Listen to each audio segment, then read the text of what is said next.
Senior, இந்த theatre ரொம்ப special தெரியுமா? ஏண்டி?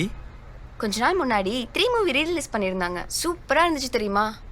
அப்போ அந்த படத்துக்கு நீயும் வந்தியா? மேலே ஏறி டான்ஸ் ஆடினா கொஞ்ச நேரத்துல இழுத்துட்டு போயிட்டாங்க. ஏய், அப்ப அந்த ஃபர்ஸ்ட் டே ஃபர்ஸ்ட் ஷோல பிங்க் கலர் சுடிதார் போட்டு மேலேறி ஆடின பொண்ணு நீதானா? ஆமா. அன்னைக்கு நீங்க வந்திருந்தீங்களா?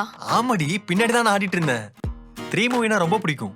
எத்தனை தடவை வேணா பாப்பேன். ஒரு தடவை நம்ம 2 பேரும் சேர்ந்து பார்க்கலாம். பாப்போம். என்ன சாரா கால் பண்ணிருக்கா? சரி வாங்க போலாம். ஒரு போட்டோ எடுத்துக்கலாம்.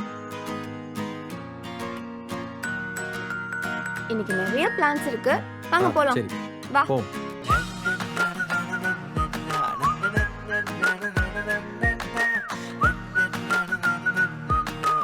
ஏய், எந்த காலேஜ் போக முடியாது? Loyola college. இல்ல ஏதோ பார்த்த மாதிரி இருந்துச்சு, அதான் எந்த காலேஜ்னு கேட்டேன். சீனியர் எருமை, என்ன தவிர வேற ஏதாவது பொண்ணை பார்த்த இந்த பணியா கழிச்சிடும். ம் போ. பார்க்க மாட்டேன்.